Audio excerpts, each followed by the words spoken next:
এখনো ফুটে ওঠেনি। এবার আমি আন্দাজ মতো নুন দিয়ে দিচ্ছি। আপাতত আমি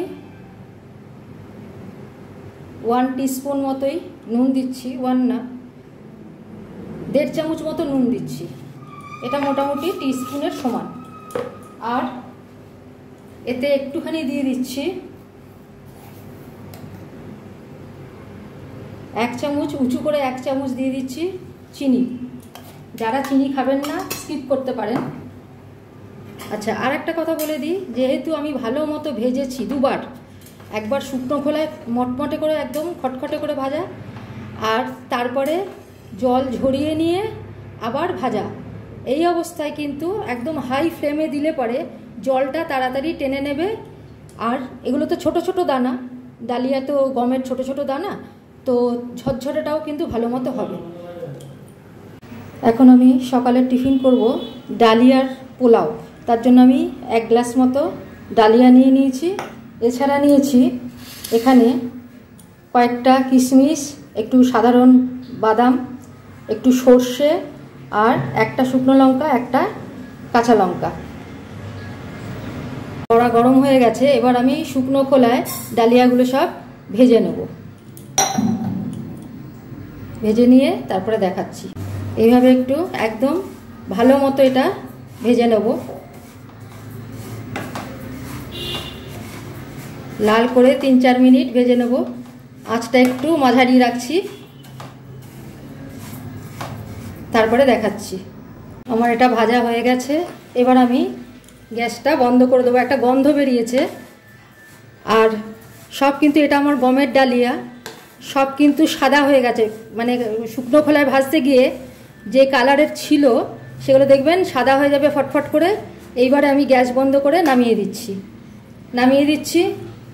তারপর আমি দেখাচ্ছি কি করছি। এবার আমি এটাকে, প্রচণ্ড গরম আছে, এই অবস্থায় এটাকে আমি এই জলের মধ্যে ঢেলে দিচ্ছি। ধুতে হবে, ঠিক আছে? ধুয়ে নেব। তো এখনই হাত দেওয়া যাবে না, প্রচণ্ড গরম।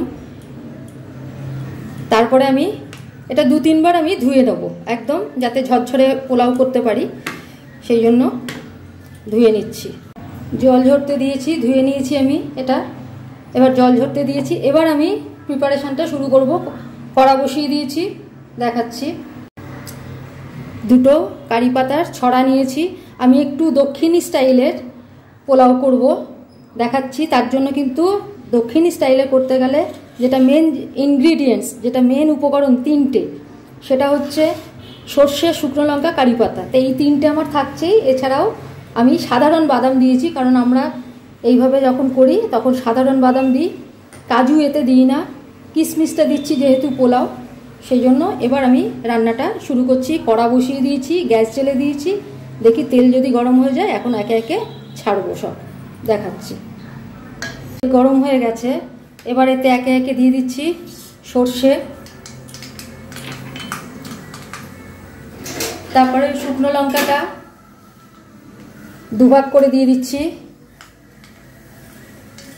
কাঁচা লঙ্কাটাও 2 ভাগ করে দিয়ে দিলাম।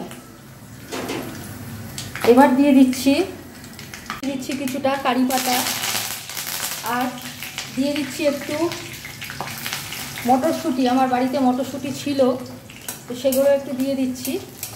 দিয়ে এবার আমি এই ডালিয়াটা এতে দিয়ে দেবো। বেশি ভাজার দরকার নেই এগুলো।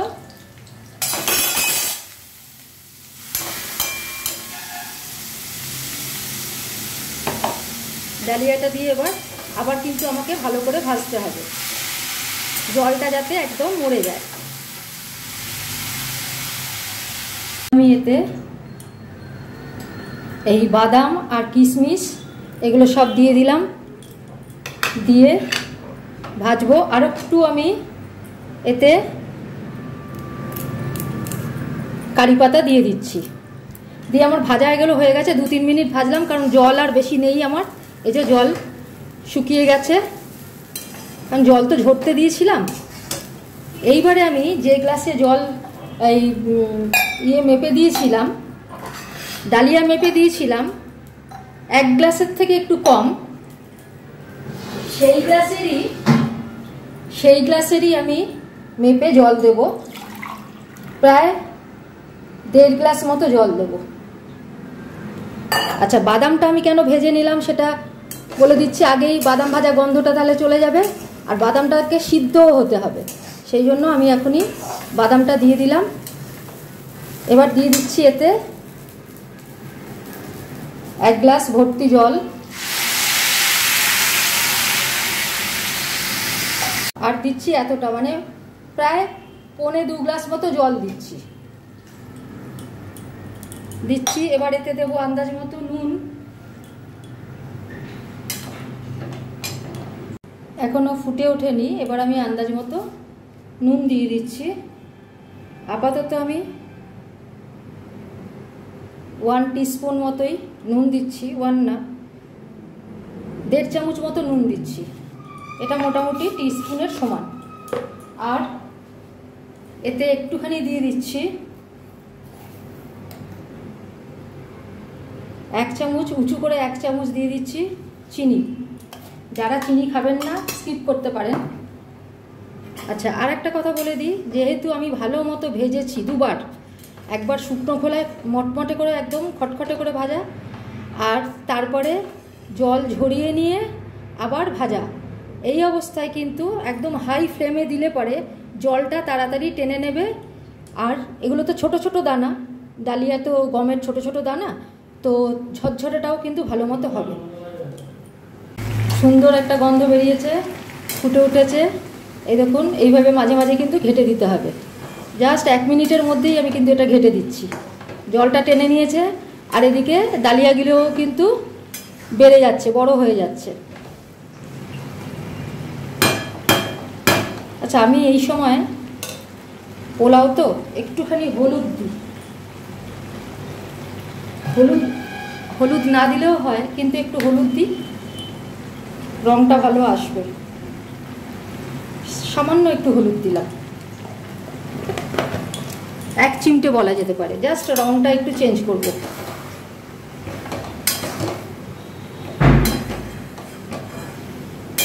যার যেরকম টেস্ট। আচ্ছা, এইবারে আমি দেখছি নিচেটা আটকে যাচ্ছে, তার মানে আমি গ্যাসের ফ্লেমটা কমিয়ে দিলাম, ঠিক আছে, মিডিয়াম করে দিলাম, কারণ জলটা আমি শুকিয়ে নিয়েছি আর এটাও আমার অনেকটা বেড়ে গেছে। এইবারে ঝরঝরে করার জন্য কিন্তু আমি মিডিয়াম ফ্লেমে এটাকে সমানে ঘাটবো। 4-5 মিনিট আমাকে ঘাটতে হবে, তাহলেই কিন্তু আমার ডালিয়ার পোলাও রেডি হয়ে যাবে। ঠিক আছে, ফিরে আসছি কিছুক্ষণ পরে। এবার কিন্তু আমি এতে একটু ঘি দেব, অল্প একটু, জাস্ট গন্ধটা আনার জন্য সাইড দিয়ে একটু ঘি দেব, আর সাদা তেলও আর একটু দেব, তাহলে কিন্তু ভালো মতো 1/2 চামচ মতো ঘি দিলাম। আর এটা এখন মিডিয়াম আঁচ করে দিয়েছি, ভাজতে হবে। জলটা শুকিয়ে গেছে, অনেকটাই শুকিয়ে গেছে। এবার এটা ঝরঝরে করার জন্য এরকম রাখতে হবে। বাহ, ভালোই হয়েছে। এটা যদি আমি বন্ধ করে দিই, গ্যাস বন্ধ করে দিয়ে একটু স্ট্যান্ডিং টাইম মানে খুলে দিলে পরেই কিন্তু এটা ঝরঝরে হয়ে যাবে। আর একটা জিনিস, যদি কেউ ইচ্ছা করেন তাহলে এটা কারি পাতা না দিয়ে সাধারণ পোলাও যেরকম করে, কাজু কিশমিশ তেজপাতা গোটা গরম মশলা এই সমস্ত ফোড়ন দিয়েও করতে পারেন। আমি সকালে টিফিনের জন্য করছি, আর এরকম করে পোলাও, চিড়ের পোলাও করি আমরা, ভালোই লাগে। ভাত ভাজা করি, ভালো লাগে এইভাবে। আর আমার বাড়িতে কারি পাতার গাছ আছে আর কি, টাটকা একদম টবের থেকে তুলে আনলাম, যার জন্য এটা আমার সুবিধা। আবার দেখাচ্ছি, গ্যাস বন্ধ করে দিয়েছি, আমার কিন্তু পোলাও হয়ে গেছে, রেডি টু সার্ভ। দারুণ হয়েছে, একেবারে 10 মিনিটের ব্যাপার। মানে শুকনো খোলায় ভাজতে যা 2-3 মিনিট সময় লাগলো, আর জিনিস যদি আপনি রেডি করে রাখেন 10 মিনিটের মধ্যে সুন্দর একটা টিফিন হয়ে যায়, সকালের টিফিন। দারুণ হয়েছে।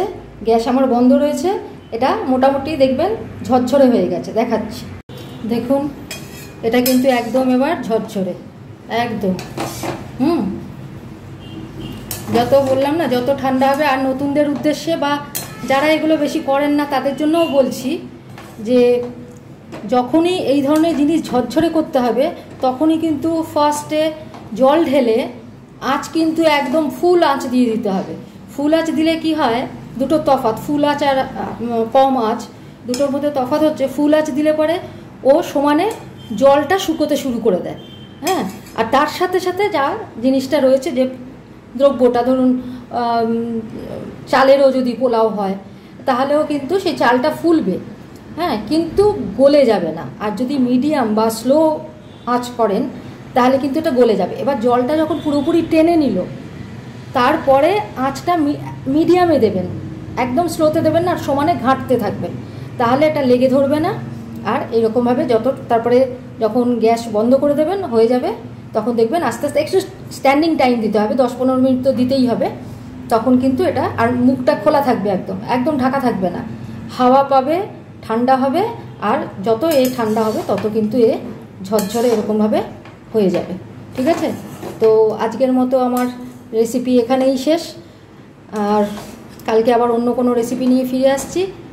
তারপরে এখনও আমি যেহেতু প্লেটিংটা করিনি, আমি প্লেটিং করে দেখাচ্ছি। আমার প্লেটিং করে নিয়েছি, ডালিয়ার পোলাও রেডি টু সার্ভ। কালকে আবার অন্য কোনো রেসিপি নিয়ে ফিরে আসছি, ততক্ষণের জন্য ধন্যবাদ।